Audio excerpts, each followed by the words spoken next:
We'll give it another minute or so, just let a few more people come in. See some people joining.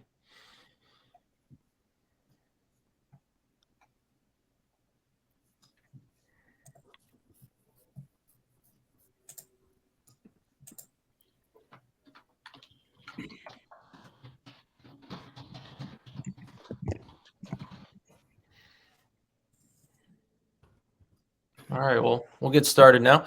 Welcome everybody to our webinar today. It's all about unlocking the power of your event content. Really appreciate everybody joining us here. We have an awesome panel of guest speakers as well as our own Chris Carver here. And without further ado, I'll pass it off to him. Yeah, thanks, Ian. Hey, everybody, I'm Chris. I'm the co-founder and CEO of Sessionboard, and really excited to kind of pull Megan and Rachel into this. We roped them in.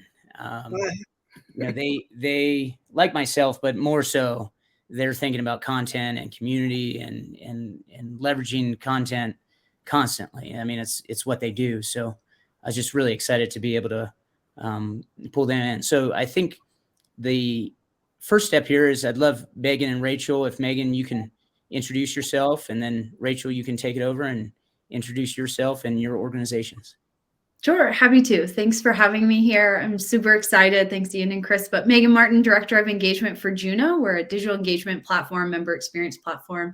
And I just love content. I produce content for our sales team, with our marketing team, and just the way we think about content has completely changed over the last few years, and the way we consume it has changed. So I'm really excited to dive into this conversation and to be here with Rachel.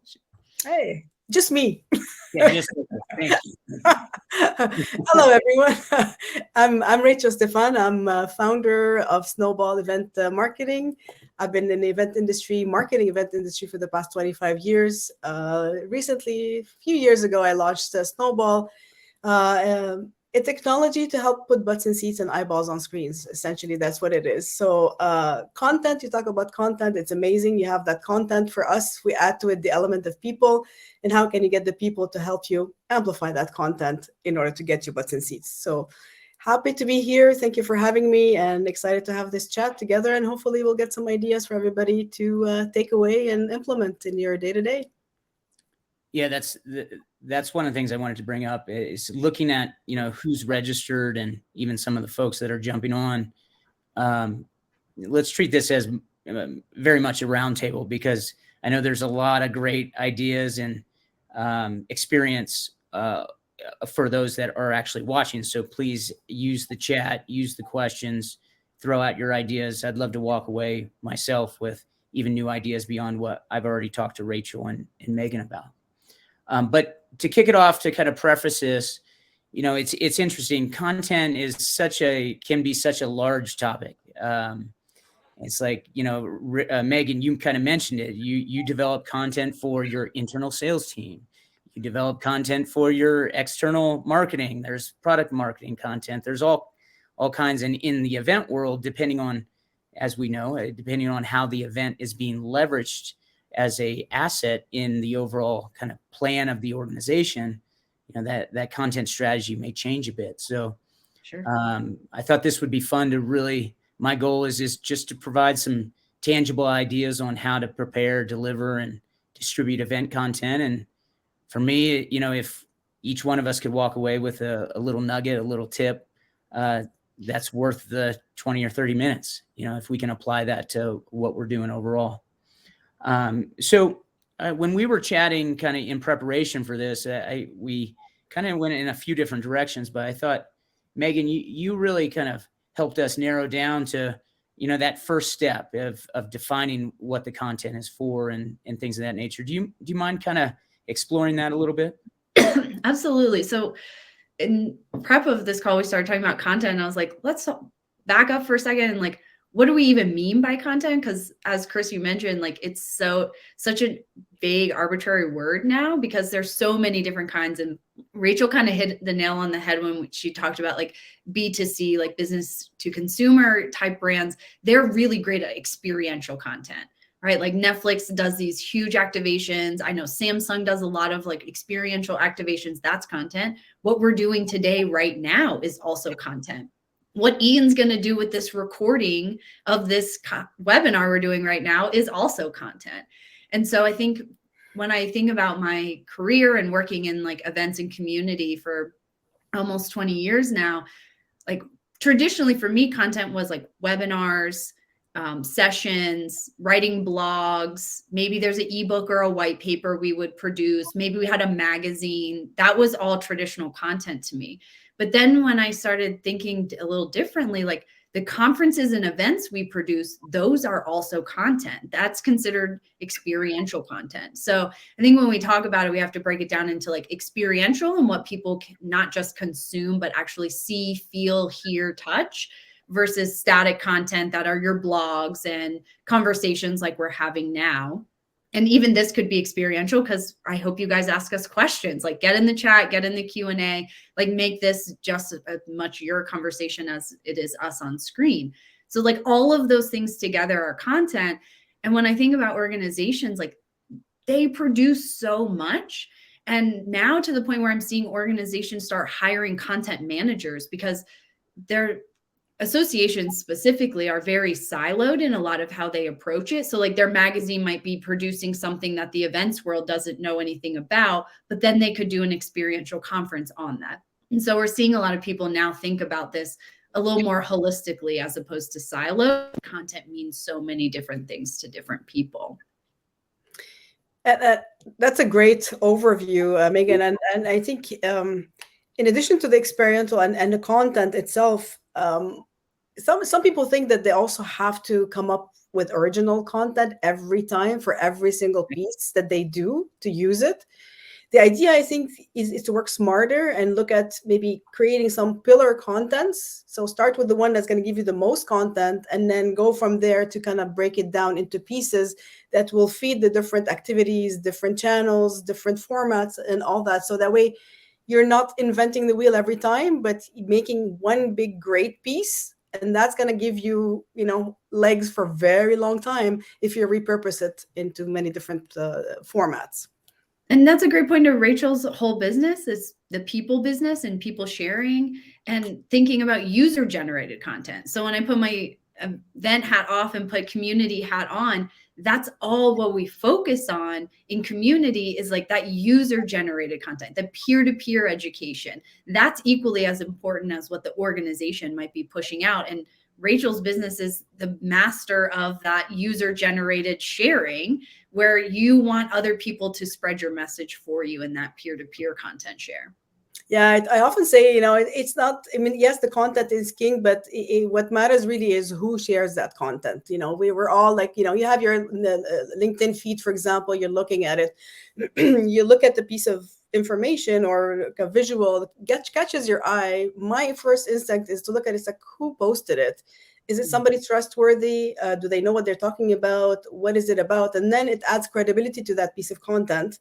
Then I might go dig in deeper on that. So, okay, I'm interested in what they have to say because, they're valid. They have the experience behind it to do that. So it's the people combined with the content for me that makes a big difference into getting better results, as opposed to the brand or the association sharing it and has less engagement there than if it was maybe the director or the CEO or someone from the people, the employees. People relate to people. And the content becomes secondary. Yeah, it's interesting because I was chatting with an organizer last week, and I thought it was really interesting, her approach, and it probably very basic, but something that kind of I think a lot of folks forget. But when she started to plan her sessions, her topics, her ideas for their major event that they have throughout the year, when we talk about defining content, she actually is reaching out to the key stakeholders in her organization. So she's reaching out to the sales team lead. She's reaching out to the product marketing lead, the demand gen lead, the customer success lead. You can do the same thing on the association side too, who's in charge of membership and things of that nature, and engaging them into kind of the ideas and topics that they're hearing on the ground. And what I thought was interesting that she said is yes, that does create engaging content within the event. But what it also does is now, as those individual departments are creating their campaigns throughout the year, they're remembering the conversation and trying to instill the sessions information into those campaigns. So it actually is extending the life cycle of that content. And Megan, I know you live that with community constantly, but even beyond community, it's also applying that to the nurture campaigns that these different department heads are doing, and applying that to their area of responsibility and their priorities and things of that nature. So defining the content, in my mind, definitely led to that. It's like, how are you actually defining it so it has a purpose for the other key stakeholders around you? Like, I think about like putting events and community together, of like, even in an organization, of the conference was great. We know who our top speakers were. Could the magazine then go do an interview with them? Could the education team then go do a webinar with them? Could you create a white paper or an ebook or a podcast? All because the one nugget of information you knew is that speaker was the top rated speaker at our conference. And then how do we leverage that across all the different channels that we push content through?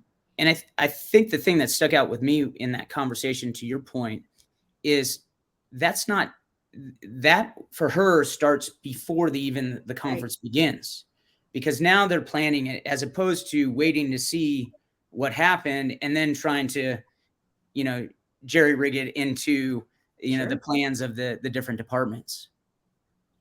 Or even thinking about content for, like, I know Rachel gets into this a lot, of that pre-sharing, right? So maybe we're looking at our community and saying to them, like, these are the trending topics that keep coming up. We should probably address that at the meeting. Or so-and-so did a webinar 6 months ago, and it was the highest viewed thing we've seen for an entire year. Maybe we should make them part of the event and have that speaker then sharing out why their webinar was so popular, what they're looking forward to the event, to Rachel's point, get, eyeballs on it and butts in seats, like at the conference. Like, maybe that's part of the marketing plan and a marketing content piece. And that's a great example, because if you did a webinar that was successful 6 months ago, you have likely some assets that you could share on a platform like a Snöball, from that already is, connecting people to the conference. So there's a lot of interesting things as long as we're kind of not just acting in a silo, I guess. Well, that's exactly it. My point is, you can't look at it as a one-time thing. This is my content. I'm creating it for this. I'm creating this one for this.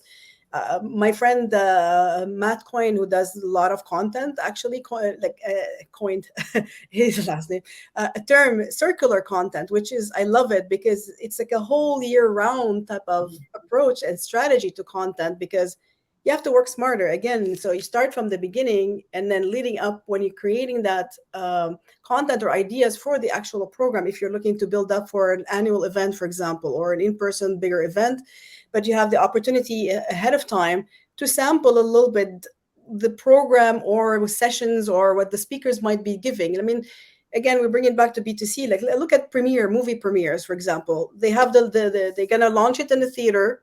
Yeah, it's coming. You're gonna have to go watch it or something. Let's say Top Gun, but then you have the actors are going around on the circuit, interviewing and doing shows and talking and teasing about it. So same concept can apply to conferences, and that's why a little bit in a way what we do is you have this whole gamut of speakers and thought leaders. We ask them to try to record a small little video teaser about what can you expect attending this session, or what you're going to present at this session, and why should I not miss it, and then use those as key type of content ahead of time. And this is, we can go into details a little bit about the format of content. In this case, it's short little video snippets that is by the speaker. They're not done by the organizer as, the trailer, the typical trailer that we used to see that, almost can change the logo, change the titles, and they can be applied to every single conference out there. It's more personal, and that's key. It's personality, like a personalized content, more authentic content, and from diverse voices. So it's not only the organization, but the different people who are part of the event. That is before the event. Try to get them to promote that. There's another example too that I love what they were doing is the Content Marketing Institute. Their event was in the fall. all throughout the summer, almost, I think on a weekly basis, if I'm not mistaken, they were doing bringing in one of their speakers, interview live on LinkedIn, Q&A with that speaker. They're gonna talk, create some hype about what they're going to be presenting and all that. And people are asking questions. And hey, we're going to drop in a little bit of a promo for people who register. Maybe there's a special prize for people watching this. And then, but what that it does is going to be on LinkedIn, is living there, is going to continue promoting itself. People are commenting. The more you comment, people are going to be more aware of what's happening, and then creates that snowball effect. Well, yeah. I had to do it. So two things. I think that is a great point, Rachel, and it starts to answer Kristen Ty from World of Concrete, her question on what tips can you offer an event organizer on how to start facilitating peer-to-peer created content. What I liked about your point there is not only was the Event Marketing Institute, doing these kind of LinkedIn type of things on a weekly basis, what I would suggest is also you'll start to see who are commenting and who are who's very active in the conversations, and then starting to actually leverage them into kind of the content as it builds up.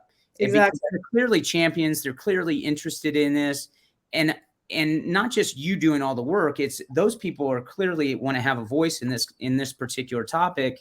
You can definitely leverage them to start to build momentum as well. Exactly. And the way they see it, I mean, that's part of listening. So the way that people talk about the topic and express themselves, use that tone, that language in your marketing. So it's not sterile marketing. It's more like in the conversation and how they phrase it to certain terms so they can relate to it specifically.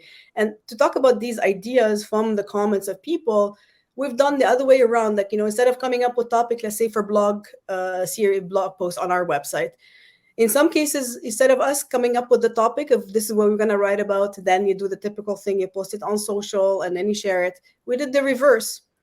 I started a question just like that on my feed, and then the comments were there. People are talking, commenting, all that. It's like, okay, this is worthy of a blog post.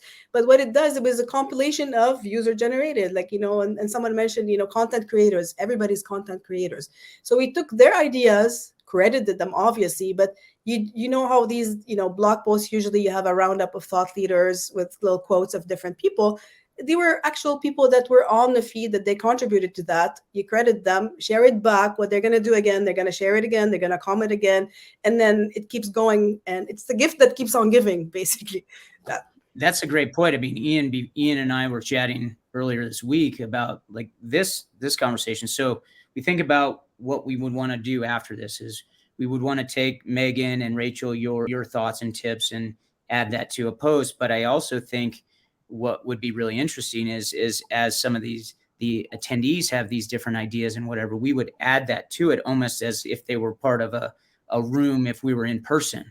And then we can actually distribute it that way and connect them to it and really give efficacy to the individuals that supplied that information. And then to Charbel's questions like how do you strike the balance between growth and referrals? I think and what we're talking about is the growth and referrals are a byproduct of doing this type of stuff well, in my mind. And really kind of the more super white hot you can get on a particular topic and start to really leverage the individuals that want to contribute to it, that stuff is going to naturally happen. Well, I have a thought on that. It kind of goes to Christine's point too a little bit, is there's a reason that the data shows us that someone will read 10 reviews of a product before they buy it. And I'm guilty of this. Like if I go on Amazon and I see there's only like 4 reviews on a product, I'm far less likely to buy that product than something that has 12,000 reviews. Right. And I will go through 3 or 4 pages of reviews before I buy that product. But as an events and community world, we don't allow people to publicly review our events. So like go into Business Events Week next week. There is no place for me to go say, I had an amazing experience. I would recommend going to this event to all of my peers. And that is a referral engine. So to Charbel's point, like, I think that as an industry and as events people or even community, like having that recommendation and having those comments, like Google Business, you can go Google any business and read what reviews are on there. We don't do that as an industry. And I think it's somewhat of a miss. Like, granted, if you create bad experiences, now it's out there for the entire world to know. So it puts a little bit more pressure on you, which is probably why we've never done it. We have enough pressure as it is. But that's your referral engine. Like, that's how you continue to drive growth. That's where that peer-to-peer sharing comes in, because then I can comment and say, was it just that one event during Business Events Week, or was it the entire week? And I can now start probing and making a decision on my own of, do I want to go to that event? Do I want to join this community? Do I really want to share this with my friends if I haven't experienced it before? And then that becomes an indirect referral for your business that you didn't have to do anything about or do. Like, it's all out for people to consume. Yeah, but you talk about the reviews, like it doesn't happen, like there's no official way of reviews like Google's, but I mean, we do talk. I mean, the industry talks, whether it's public or behind the scenes, it's still a referral. But if I'm new to that point, like if I'm new and I don't, let's say I'm going to go to ASAE for the first time and I don't know anybody, who am I supposed to? I'm an introvert. I'm not going to walk up to a stranger and just say, hey, what do you think about ASAE? Should I go to their annual meeting this year? Like, that's never going to happen. And so I would want to place a formal place online to go read those reviews. And I think it's all word of mouth right now, which is certainly part of the equation. But someone new, if you're trying to grow, like to Charbel's point, driving growth and new audiences and new segments, like, how are they supposed to find out about word of mouth if they're new to the space? I'd love to get your guys' thoughts on content formats and how you think about, what formats are best. And, obviously there's, in my mind, there's, different formats for different purposes, but, would love your thoughts on the formats of content and how that applies to the event world. Any thoughts, Rachel or Megan? Well, the formats of content, I mean, there's so many different formats that you could do. The long format, you have the blog posts, the videos, the turning event sessions into podcasts. I mean, especially virtual ones. How many people I'm guilty of it during pandemic too. And now even any webinar I go on, sometimes, you're one click away to another tab, but I have it in the background listening to it. So it's more like audio for me at this point. Maybe the on-demand even becomes even better consumed if it's just available on audio. I don't have to sit in front of it, especially if there's no slides I need to follow or anything. It's more conversation. That's one type of format too. The video, I think there's also like a big trend on video short snippets of videos as opposed to very long type of sessions or video. I mean, just look at HubSpot. For example, what I love about them too, when they have their certification and the video, they don't have, although it says like an hour or two, maybe you'll get your certification or the program that you're doing. But when you go into it, it's all broken into 2 minutes, 3 minutes, 1 minute, and it's bite size, and it's easier to digest, and it's easier to think, okay, I can do this, and I can stop it at any point and pick it up at another time. So thinking of your content delivery as part of like the event or the session themselves, also to vary from to experience different formats. So people consume it differently also. Some people love the visual videos. Some people love the audio. Maybe you repurpose it into a text that they can read it after. Some people just like to scan it and have something like, hard copy or something that they can hold on to, or an ebook takeaway from that. There's many ways of slicing and dicing a specific content. Which is interesting because it's almost a problem because there's so many ways. So, well, I want to just add a DEI spin on that. Like, as we're thinking about creating inclusiveness and DEI, like not everyone learns the same and consumes content the same. Right. So thinking about someone that maybe has dyslexia, they don't want to read your blog post because it may be really hard for them. And they would prefer a video or a podcast reporting to consume that content because reading's hard and they don't want to do it. And so when we think about, really making our communities or events, content more accessible to everyone, think about visually hearing impaired people, people with different learning styles, someone who like I sometimes need time to process content that I've just consumed. So I pause videos a lot to think about what I just heard. But if I don't have that, that's why I love on-demand content, because I can do it at my own pace and decompress and think about what I've heard. Not everyone's like that. I have a colleague who wants to sit in a live session, hear the whole thing, decompress at the end of the day or whatever it might be, where I want to do it in the moment. And so even just thinking learning styles, disabilities, inclusivity, like mixing up your formats really truly meets people where they are and how they want to do it. Interesting. Yeah, I 100% agree. I think it starts with understanding your audience, right? And really digging into, the ways that they are digesting the content, and then hopefully that helps you narrow down to the ways that you have to facilitate that engagement. And I guess seeing the session, in-person session, we'll say, or virtual session, as just one of the components of how to engage with that topic, with that question, or with that session information, is what I'm hearing from you both. Yeah, I mean, and the engagement also, like the beauty and the power of digital events and sessions, the smaller ones leading up, let's say, to an in-person one, it allows you to kind of dissect a little bit your content by topic of interest specifics. Yeah.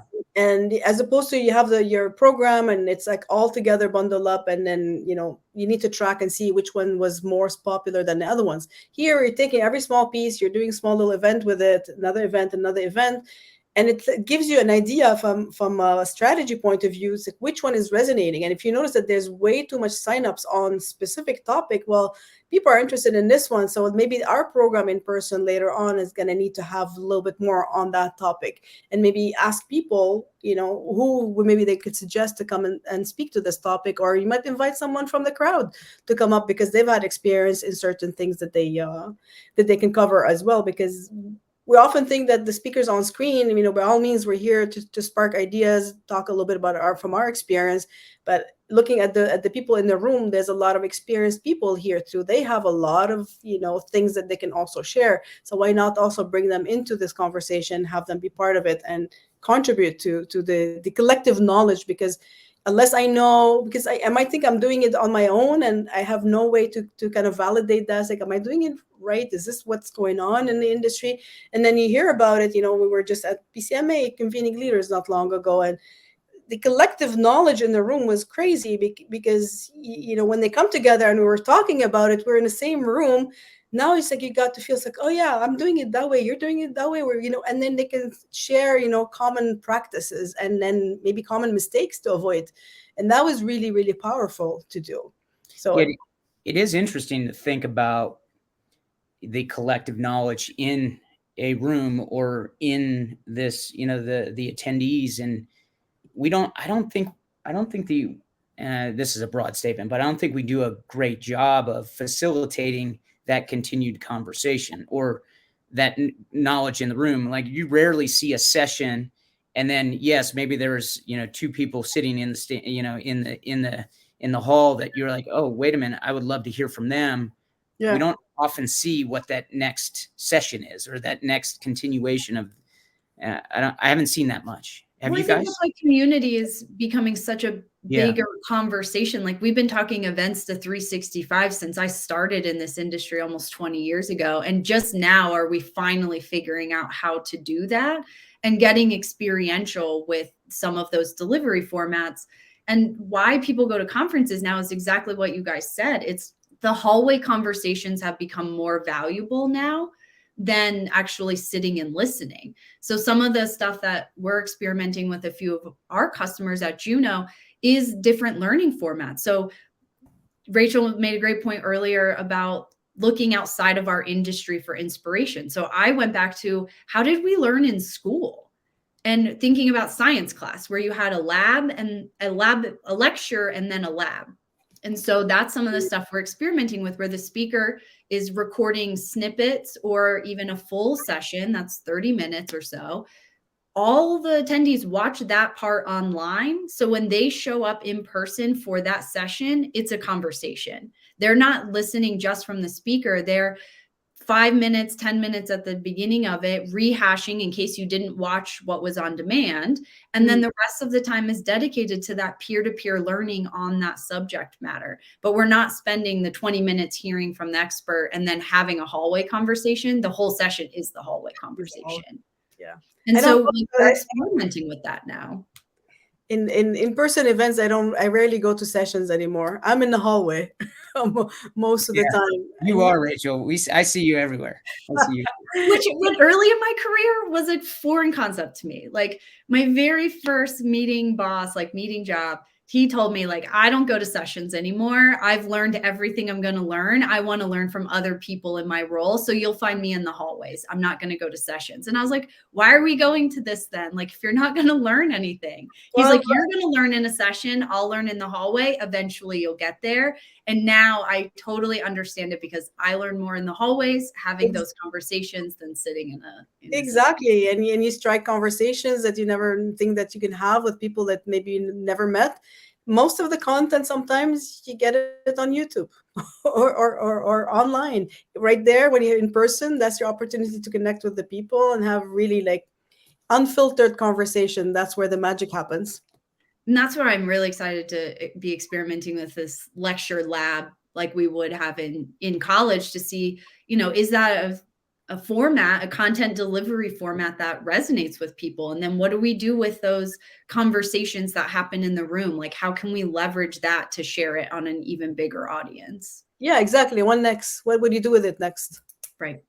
Yeah, we did something similar when we ran also like a webinar. It was a small little event too. So we did a build up on it. Obviously, what I talked about earlier. Then you have the conference, the actual webinar, and then the conversation was just on fire basically. And then from that, we created an ebook that was takeaway from the whole panel, but not just the panel speakers, but everybody who participated in the chat that shared their experiences and what they've done and all that. So it became a collective, takeaway almost from that. And then putting it back in the hands of people who were there and helping them to kind of, if they want, share it with others and then keep going from there as well to help in a marketing point of view after the event, if it's not an attendee acquisition type of strategy with the content, after that using the content for audience acquisition. So that content, you gate it somehow, you're still building a community or audience from that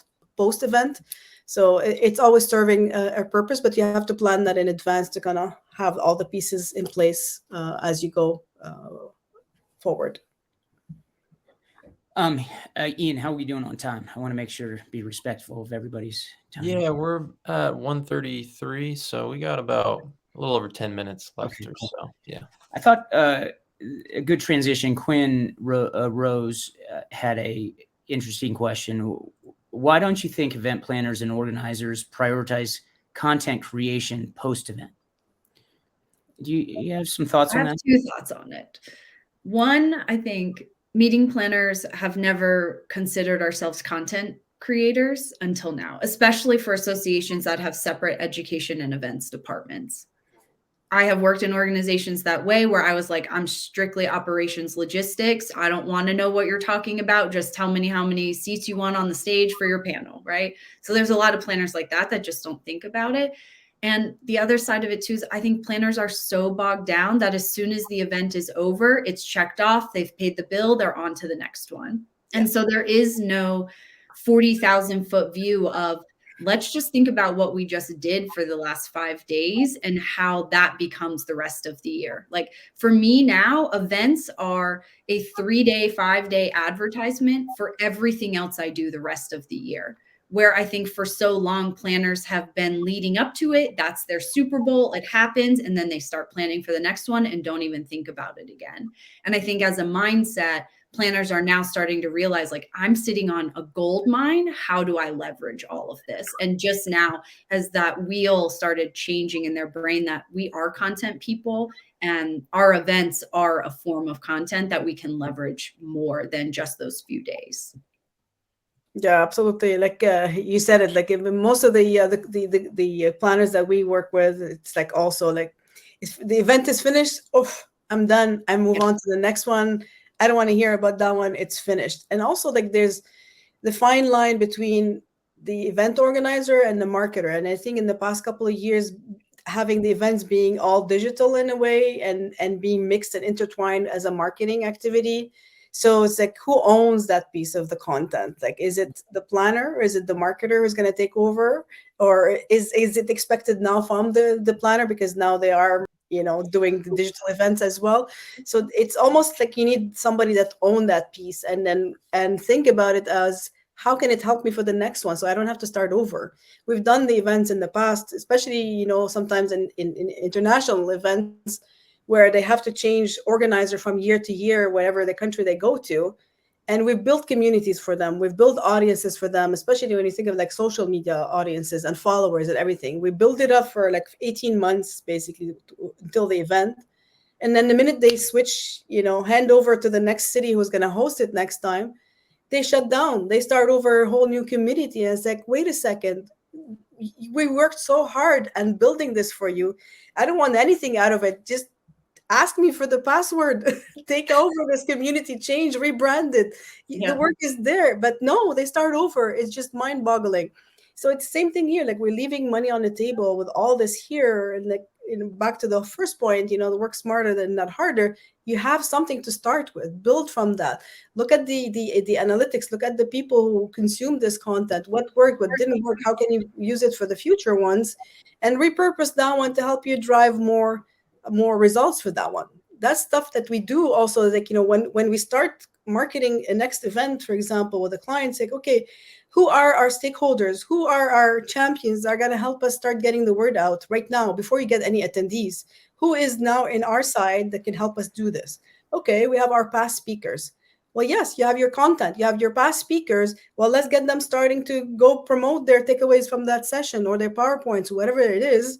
People consume that. You're sampling your next content. So people are going to look at it and say, okay, this is the type of quality of content or the education that I'm going to get there. I should be registering for the next one coming up. So leveraging this to help you get the word out through your previous speakers, previous program, to repurpose it going forward to help you drive attendance for next event is crucial. Yeah. And I think you make a great point. And there is data and data and data and data out there to support everything that Rachel just said.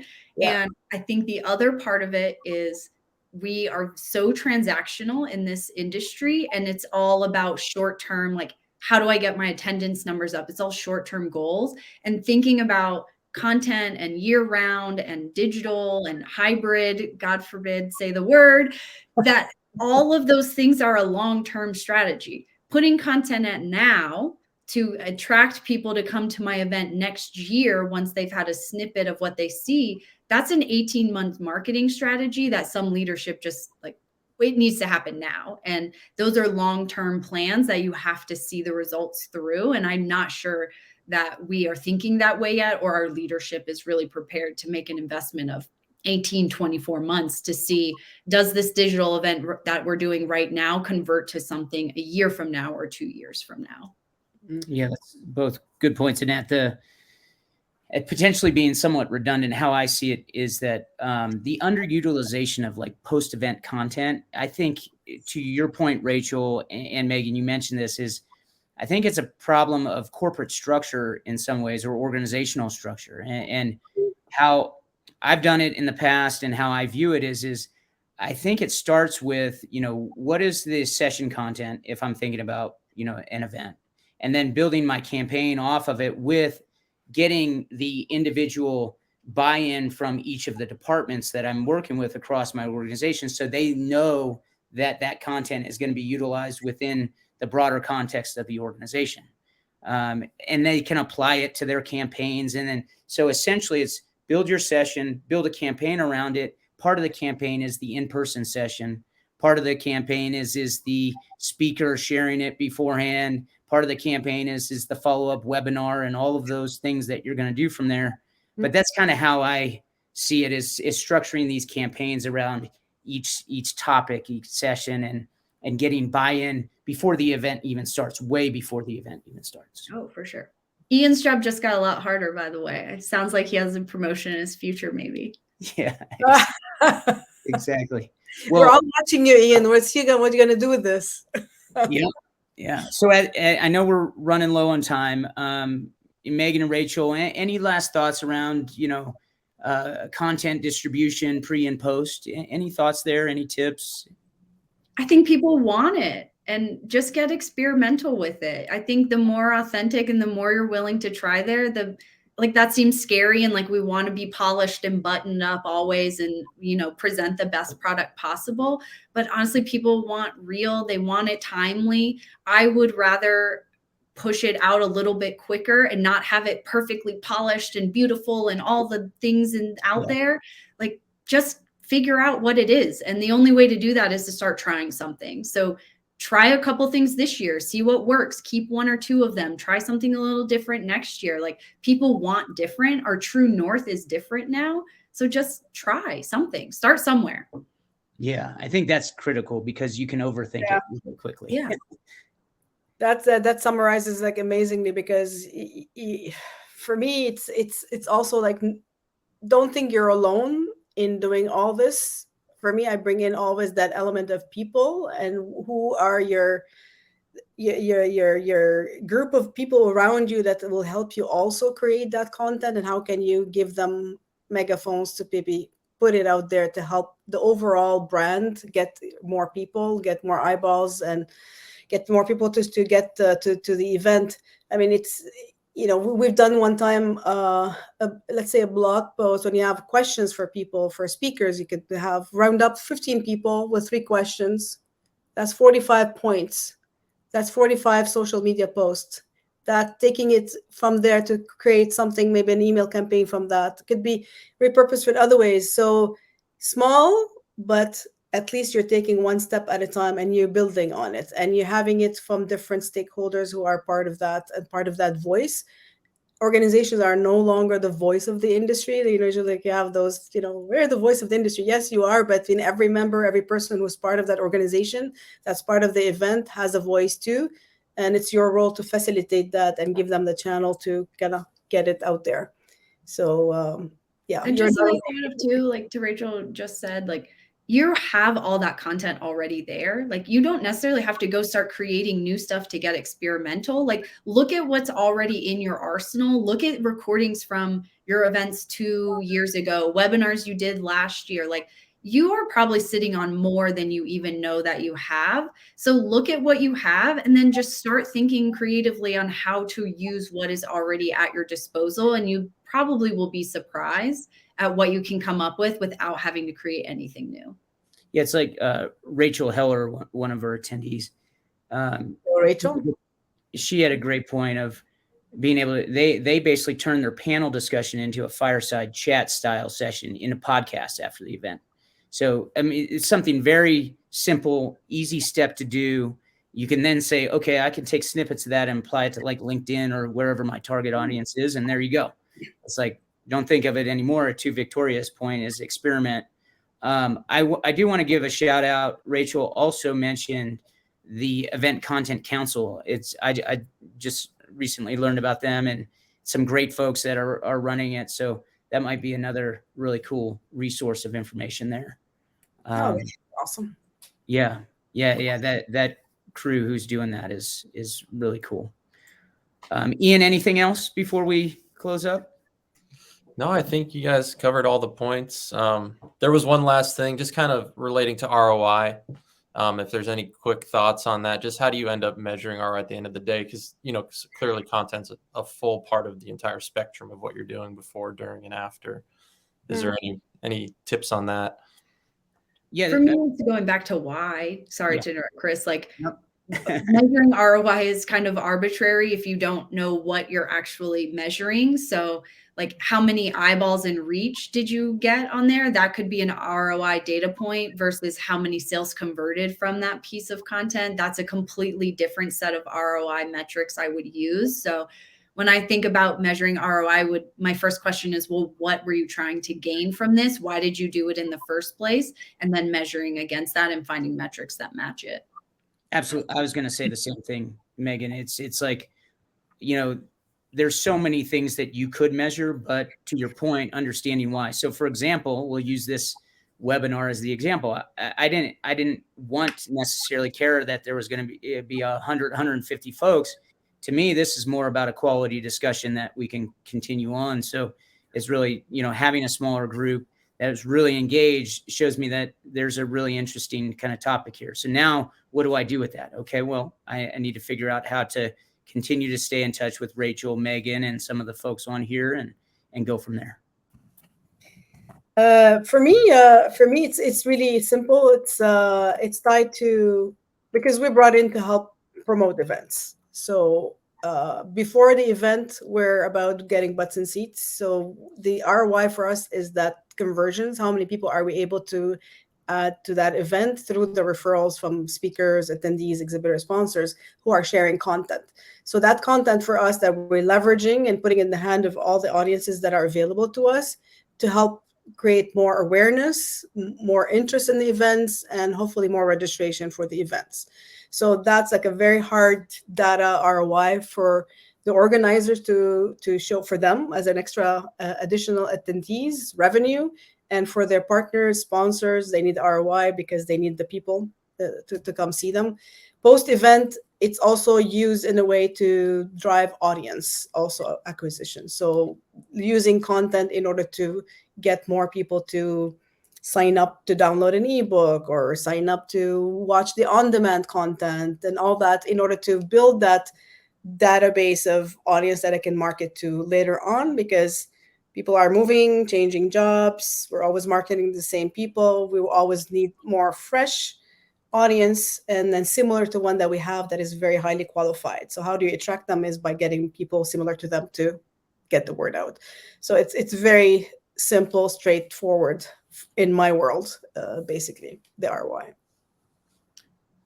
Yeah, it's so interesting how it is so situational. Like if I'm an association that brings my members together every year, what is the ROI of event content? Well, I know I can extend the ROI if I extend the content throughout the year, and I figure out a way that those folks are going to really digest that. Versus if I'm a large scale corporate event with multiple events, the ROI may be different. So really understanding that up front is really critical. But I think we all can attest that extending that in a more efficient way that people can digest is no matter what going to help extend the investment that you make in the event content itself.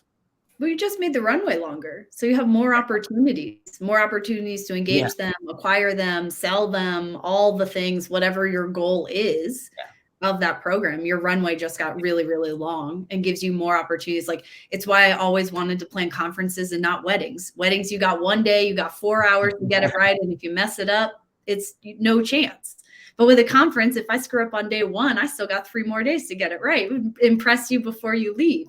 So I love extending it. The 365 model I love for that exact reason is we have so much opportunity to deliver great value. Cool. Well, Ian, how did we do? Good? Yeah, I think it was great. And thank you for answering that last point there. I know it could become a whole wormhole in itself, but it was a great response. So yeah, Cool. Well, Rachel and Megan, thank you so much for your time. Always Thank great. you. I'm excited to see what Ian does with this. And thank you for those that actually, put in questions and put in ideas and tips in the chat. That's also really helpful, and we'll be able to leverage that as well. Well, thank you for having us. Thank you, everybody, for joining. thank you so much. All right. Have a good one. Have a great Thanks, day. guys. Bye. Bye. Bye.